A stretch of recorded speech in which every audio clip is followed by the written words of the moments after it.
Торжественная церемония закрытия самого грандиозного кинофестиваля Северного Кавказа начинается с теплых слов артистов в адрес республики, принявшей в гости талантливых деятелей киноискусства. На сцене сменяют артисты, здесь звучат песни, исполняются национальные танцы.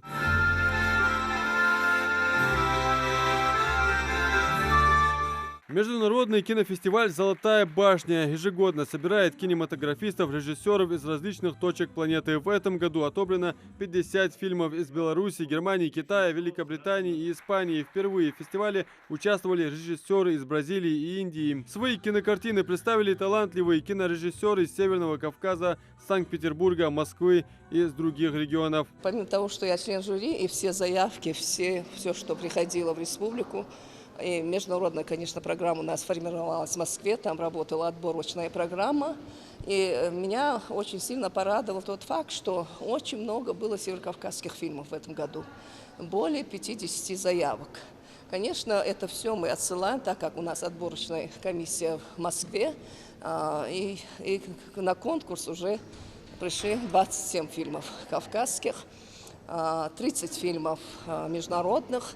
И где-то 25 фильмов у нас по России. Это 20 игровых и 30 документальных кинолент. Их показы проходили на 16 площадках с самого утра и до вечера бесплатно. Оценивали участников профессиональное жюри, в их составе известный деятель искусства России и Ингушетии, председатель жюри, оценивающий документальные картины Виктор Васильев, он же и председатель Союза кинематографистов Республики Беларусь. Я хочу выразить огромную благодарность руководителям республики за то, что предоставили такую возможность в стране, в республике провести такой замечательный фестиваль. Фестиваль, который выявляет очень талантливых людей.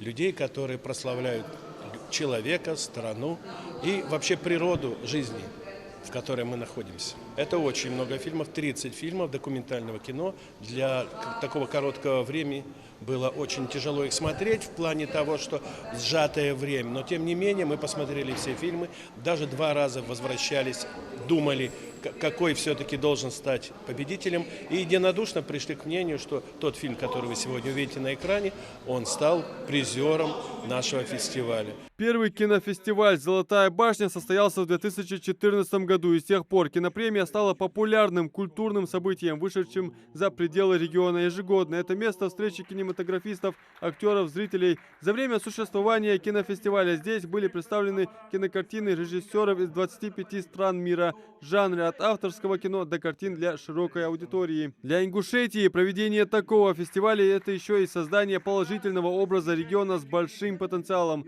для развития внутреннего и международного туризма. Если за 8 лет приняли участие 25 стран мира, а уже в этом году еще добавилось 12, вы представьте, свыше 30 стран у нас принимают в нашем международном кинофестивале участие, фильмы. И, конечно, вы, наверное, видели публикации ТВ Брикс на всех соцсетях. Очень большую программу нам представил именно программа, то есть фильмов БРИКС. И я очень рада, что сегодня с каждым разом наш фестиваль все лучше и лучше становится. Символ кинофестиваля – статуэтка средневековой башни. Вручается победителям различных номинаций. Мероприятие проходит уже 9-й год подряд. Номинаций в этом году также 9, в том числе и гран-при фестиваля.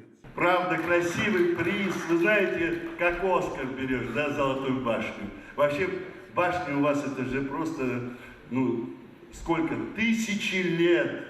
Это культура.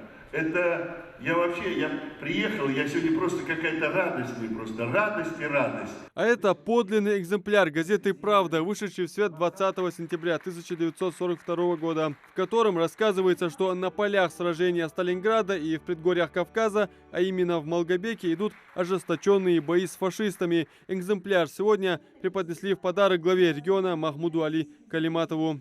Это не приз и не диплом, а наш вам подарок. Подарок главе Республики Ингушетия Махмуду Али Макшариповичу Калиматову и всем жителям Ингушетии. Это газета «Правда». Это не копия, это настоящий подлинный экземпляр, сохранившийся чудом. Здесь наградили победителей по всем 9 номинациям. Приз за лучшую мужскую роль присужден актеру Сергею Пускипалису посмертно. Призы и дипломы получили Руслан Машхоев и 3 документальных фильма ингушских авторов «Наследие» Муслима Сагова, «Чтобы помнили» Мадины Дзортовой и «Живи, песня, живи» Мадины Костоевой. Ее работа выиграла в 3 номинациях. Приз за лучший ингушский фильм присужден документальному фильму «Живи, песня, живи». Режиссер Мадина Костоева, Россия, Республика Ингушетия.